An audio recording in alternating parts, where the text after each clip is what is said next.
Ayan mga boss, natali ko na. Ayan. Doon sa baba mga boss, gumawa ako ng tatalian ng kalabaw. Kaya lang ayun, naubos na din.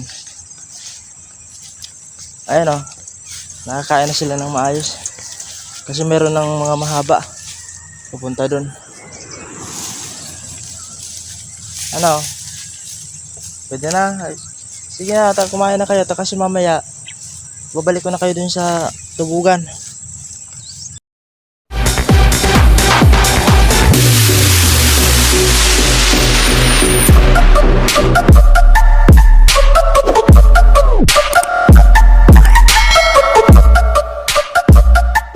So what's up mga boss? Ayan, good morning.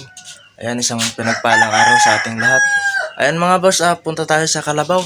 Kasi bisitahin natin, baka wala nang makain doon. Ilipat natin ng natalian na alubid. Ayan. Tara't mga boss, sabahan niya ako punta doon sa Kalabaw. Tara.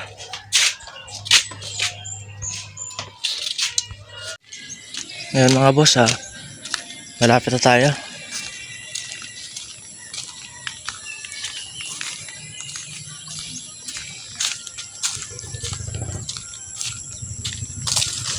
Ay, yung Kalabaw pala mga boss, ayan.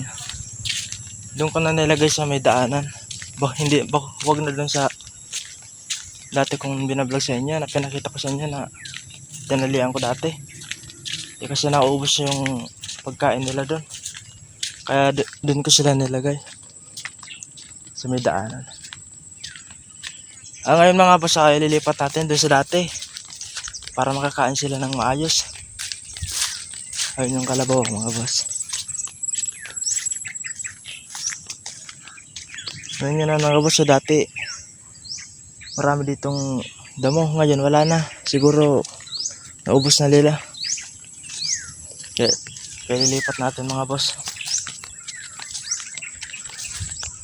Hindi na masyado mga boss ngayon mainit kasi nung nakaraang araw ay sobrang lakas ng ulan. Parang ayaw nang tumigil yung ulan kanina. Ay nung nakaraan pala. Ngayon medyo makulimlim na lang ang panahon.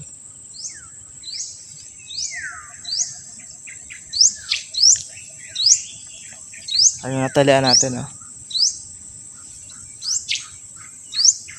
Tara't lapitan natin yung Kalabaw. Ano? May makain po ba kayo dyan?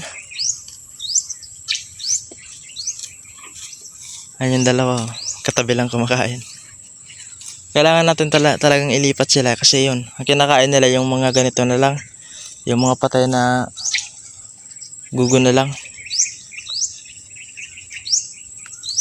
Nata, ilipat na. Halina na kayo. Yan, lapit na. Ilipat muna natin ito mga boss. Yan mga boss, bali na tanggalan natin sa pagkatali. Ayan. Lilipat na lang natin dito sa taas.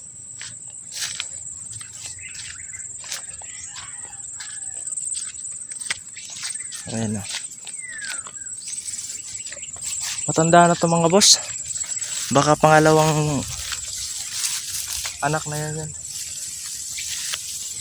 Kaso ayan mga boss, kapag hinihila mo siya ay sobrang tigas ng ulo. Ayaw lumakad. Pero pag galing dun sa tubugan, yung sa paliguan nila na tubig, ayan, gusto siya mauna. Tapos biglang tatakbo papunta dito sa taas. Listen nyo. Ayan mga boss, dito ko sila tinali nung nakarang araw. Ngayon dito naman, babalik ko sila dito ulit. Ayan, kasi dun sa kinuha natin ngayon, wala nang makain. Ubus na. Kaya babalik natin sila dito.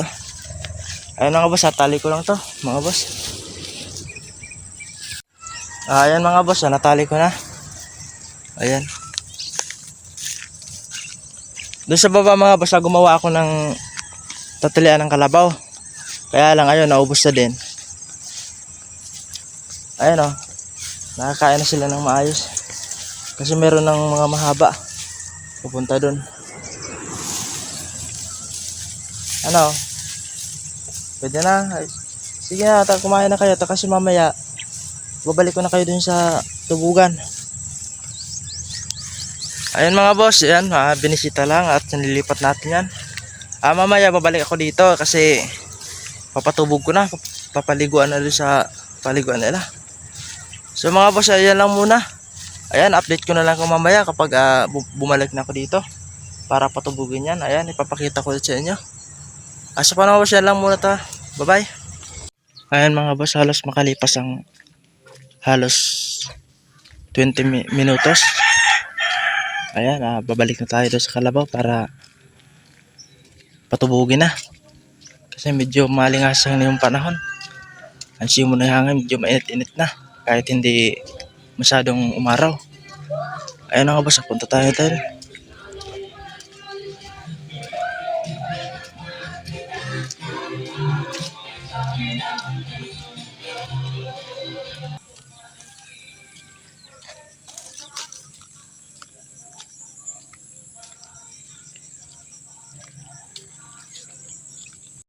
Ayan mga boss, ayan, balik na tayo dito. Kukunin natin yung kalabaw para dalhin dun sa patubugan.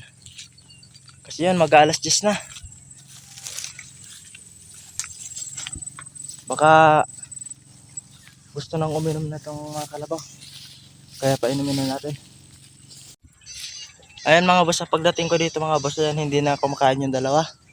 Siguro ayaw nang kumain kasi gusto nang uminom naman. Kaya dalhin na natin dun. Ayan. Ngayong araw mga boss, yung dagat sobrang kalmado. Pero yung panahon may masungit. Ayaw man lang uminit. Siguro pagdating ng Mayo, doon na lang babawi. Wala na nga laman yung mga igiba ng tubig ngayon. Kahit medyo umuulan, wala din laman. Siguro dala na ng parating na yung summer. Tara't mga boss, dalhin na natin to. Ayun mga boss, tingnan nyo ang ginagawa ng kanyang anak ko.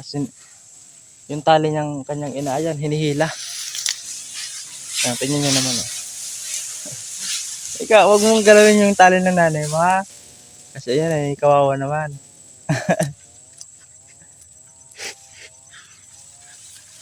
Paglaki mo, ikaw naman yung tatalian. Ngayon yung nanay mo lang muna. Paglaki mo, ikaw naman yung gagawin dito, yung tatalian, oh.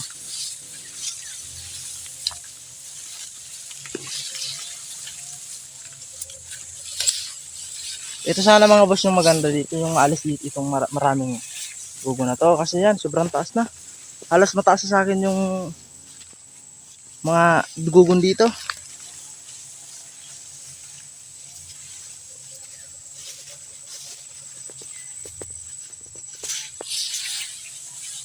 Ayan, halos di na makita yung dalawa sa likod. Ayan mga boss, andito na kami sa tubugan. Ayan yung tubugan. Sabi ko na mga boss, ayan, gusto nang uminom ng kalabaw na to.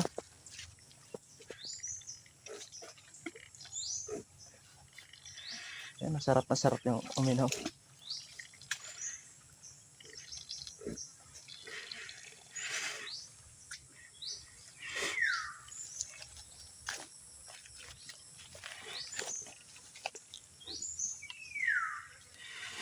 Nung nakarang hapon mga boss, atong kalabaw na dalawang to, gusto nang maligod niya sa loob ng swimming ko yan, ng fish pond. Ayan kasi yung harang, ayan, nawala na, sira na. Kaya gustong pumasok sa fish pond. Siguro gustong maligo dun sa mas malalim na tubig. Ayaw dito, sa mababaw lang. Ano pa nga boss, tali na natin to para makauwi na rin ako. Ayun mga boss, natali ko lang to mga boss. Ayan mga boss, natali ko na yung kalabaw. At saka pinutol ko na rin yung mga kahoy dun para hindi na mabulbul yung kanyang tali. Ayan o, tapos na.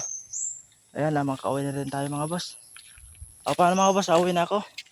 Kasi may gagawin pa ako mga boss. Ingat po sa lahat ng nagbibiyahe at nagtatrabaho sa bukid. Ingat po kayo lagi. Maraming salamat po sa inyong panonood. Ayan lang po. Bye bye.